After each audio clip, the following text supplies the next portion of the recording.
নবী করিম সাল্লাল্লাহু আলাইহি ওয়াসাল্লামের জীবনীকে ইতিহাসের কিতাবের ভিতরে চার ভাগে বিভক্ত করা হয়েছে। মিলাদুন নবী, সিরাতুন নবী, সূরাতুন নবী, মুজিজাতুন নবী। মিলাদুন নবী, নবীর জন্ম বৃত্তান্ত আলোচনা, জন্ম সম্পর্কে আলোচনা। দ্বিতীয় হলো সিরাতুন নবী, নবীজির জীবনী আলোচনা, আখলাক চরিত্রের আলোচনা। সূরাতুন নবী, নবীর চেহারার আকৃতি কেমন ছিল তাহার আলোচনা। মুজিজাতুন নবী, নবীর পক্ষ থেকে অলৌকিক কিছু ঘটনা জীবনে ঘটেছে তার আলোচনা। জীবনী আলোচনার ভিতরে তিরমিজি শরীফের আম্মাজান আয়েশা সিদ্দিকা রাদিয়াল্লাহু তাআলা আনহা তিনি বর্ণনা করেছেন যে আল্লাহ পাক রব্বুল আলামিনের হাবিব রাসূল আরবি সাল্লাল্লাহু আলাইহি ওয়াসাল্লাম, আমরা অনেকেই জানি যে সপ্তাহে 2 দিন রাসূল রোজা রাখতেন, সোমবারের দিন এবং বৃহস্পতিবারের দিন। তো এই 2টা দিন কেন তিনি রোজা রাখতেন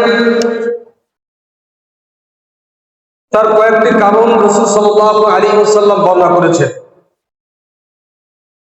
তার ভিতরে একটি কারণ হলো আম্মাজান আয়েশা সিদ্দিকা রাদিয়াল্লাহু তাআলা আনহা বলেন,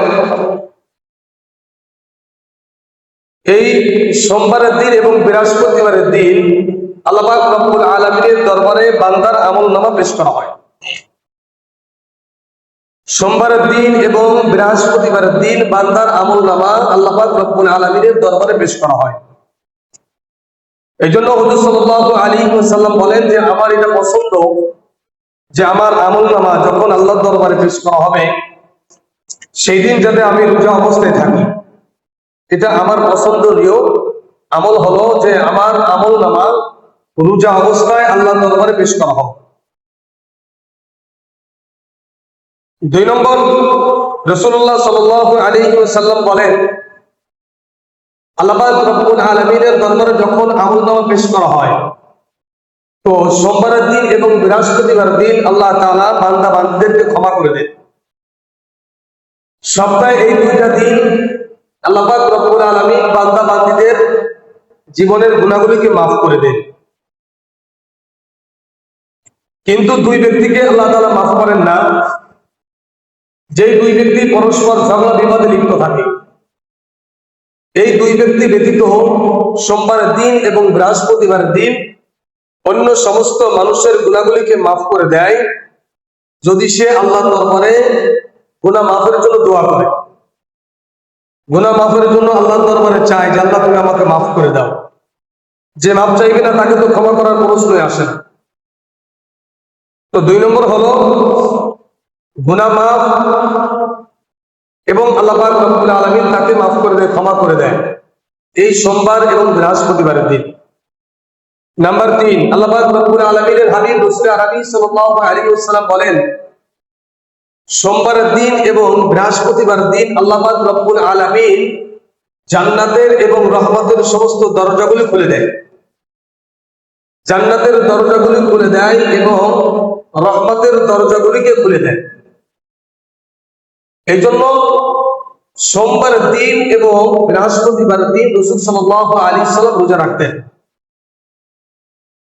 4 নম্বর, রাসূল সাল্লাল্লাহু আলাইহি ওয়াসাল্লামের জীবনের বিশেষ বিশেষ কিছু দিন হলো সোমবার এবং বৃহস্পতিবার, বিশেষ করে সোমবারের দিন। আল্লাহ পাক রব্বুল আলামিনের হাবিব রাসূল আরবি সাল্লাল্লাহু আলাইহি ওয়াসাল্লাম একজন সাহাবী, আনসারী সাহাবী হযরত কাতাদা রাদিয়াল্লাহু তাআলা থেকে হাদিসটি বর্ণনা করা হয়েছে। ইমাম মুসলিম রাহমাতুল্লাহ আলাইহি তার কিতাবের ভিতরে হাদিসটি বর্ণনা করেছেন যে একজন সাহাবী, আনসারী সাহাবী রাসূল সাল্লাল্লাহু আলাইহি ওয়াসাল্লামের কাছে জিজ্ঞাসা করলেন, ইয়া রাসূলুল্লাহ, আপনি সোমবারের দিন কেন রোজা রাখেন?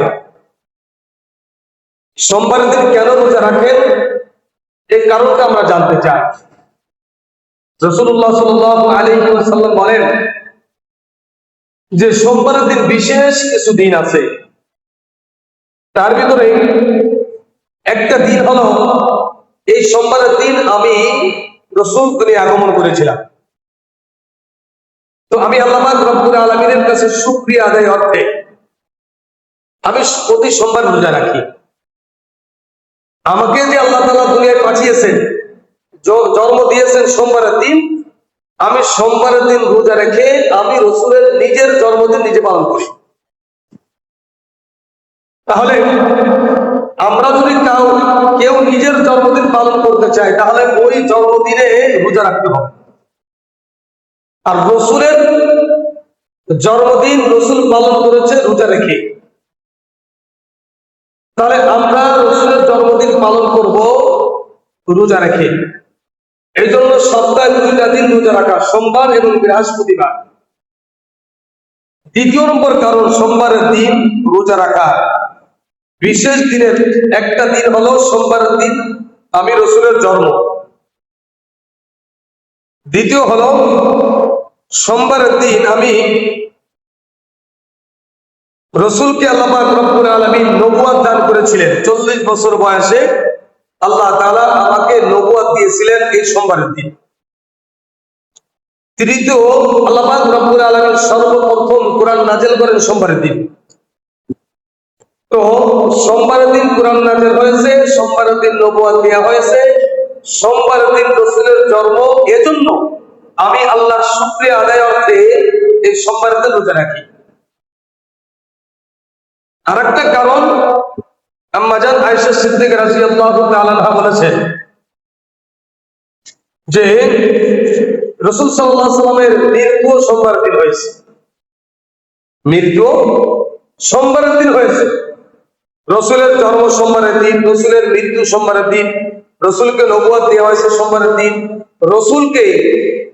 রাসূলের পরে কোরআন নাযিল করেছেন সর্বপ্রথম হিরা গুহার ভিতরে সোমবারের দিন। এই কারণগুলোর জন্য রাসূল সাল্লাল্লাহু আলাইহি ওয়াসাল্লাম সোমবারের দিন রোজা রাখেন। আমরা যদি সেই রাসূলের জন্মদিন পালন করতে চাই, তাহলে আমাদের উচিত এই সোমবারের দিন রোজা রাখা। তো রাসূলের জীবনীকে 4 ভাগে বিভক্ত করা হয়েছে। তার ভিতরে এক নম্বর হলো সিরাতুন নবী, মিলাদুন নবী। যেরকম আমাদের কিছু ভাইরা এই 12ই রবিউল আউয়ালকে উপলক্ষ করে কিছু আনন্দ ফুর্তি, মিছিল মিটিং এরকম কিছু করতে থাকে এবং রাসূলের শানে এবং এটাকে তারা সুন্নাহ মনে করে এবং এই কথা বলে সকল ঈদের সেরা ঈদ ঈদে মিলাদুন নবী। অথচ রাসূল সাল্লাল্লাহু আলাইহি ওয়াসাল্লাম মক্কা থেকে হিজরত করে যখন মদিনায় গেলেন, রাসূল সাল্লাল্লাহু আলাইহি ওয়াসাল্লাম দেখলেন যে ইহুদি খ্রিস্টানরা বিশেষ বিশেষ কিছু দিন তারা পালন করে, বিশেষ দিন। তো আল্লাহ পাক রব্বুল আলামিন মুসলমানের জন্য, উম্মতে মুহাম্মাদের জন্য 2টা বিশেষ দিন দান করলেন। একটা হলো শাওয়াল মাসের প্রথম দিন, আর একটা হলো জিলহজ মাসের 10 তারিখ। অর্থাৎ একটা হলো রোজার পরে ঈদুল ফিতর, আর একটা হলো জিলহজ মাসের কুরবানির ঈদ। এই 2টা ঈদ ছাড়া ইতিহাসের কোন কিতাবে, কোরআন এবং হাদিসে কোন ঈদ পাওয়া যায় না। এবং যে সমস্ত ভাইরা বলে সকল ঈদের সেরা ঈদ ঈদে মিলাদুন নবী, তার মানে তাদের কথা হলো রাসূল যেহেতু এই দিন জন্মগ্রহণ করেছে, তাহলে এই দিনটা হবে শ্রেষ্ঠ দিন। এই দিনটা হবে কি? শ্রেষ্ঠ দিন। আর এই দিনটাকে শ্রেষ্ঠ স্মরণার্থে তারা এই দিনকে কিছু মিছিল মিটিং, কিছু এরকম আনন্দ ফুর্তি, বিভিন্ন প্রকারের খাওয়া দাওয়া এই সমস্ত করে। আমি জুমার দিনে বলেছিলাম যে 604 হিজরিতে রাসূল সাল্লাল্লাহু আলাইহি ওয়াসাল্লামের জন্মদিন পালন শুরু হয়েছে 604 হিজরি থেকে। তার মানে রাসূলের জন্মের মৃত্যুরও প্রায় 600 বছর পরে, মৃত্যুর 600 বছর পরে এই জন্মদিন পালন করা শুরু করেছে একজন দরবারি আলেমের সমন্বয় একজন বাদশাহ, তারা ওই দিনকে 12 রবিউল আউয়াল সারা রাত তারা গান বাজনা মদ জুয়া বিভিন্ন জিনিসে মত্তরা হয়ে তারা এরকম ভাবে রসুলের জন্মদিন পালন করেছে এবং রসুলের নামে তারা কেকও কাটছে। এই জন্য আমাদের কিছু ভাইরা সেই ইহুদি খ্রিস্টানের কালচার গুলো স্মরণ করার জন্য 12 রবিউল আউয়াল তারা জন্মদিন পালন করার জন্য কেক পর্যন্ত কাটে। অথচ রসুল সাল্লাল্লাহু আলাইহি সাল্লাম বলেন বিশেষ 2টা দিন ছাড়া কোনো দিন মুসলমানের জন্য নাই। মুসলমানের জন্মদিন পালন করা বেদাত, জন্মদিন পালন করা হারাম, মুসলমানের কোনো জন্মদিন নাই। আপনি যেই দিনটা জন্মগ্রহণ করেছেন ওই দিনটা 3টা তারিখ ছিল। 1 নম্বর আরবি তারিখ, 2 নম্বর বর্তমান ইংরেজি তারিখ, 3 নম্বর আমরা বাংলাদেশি বাংলা তারিখ।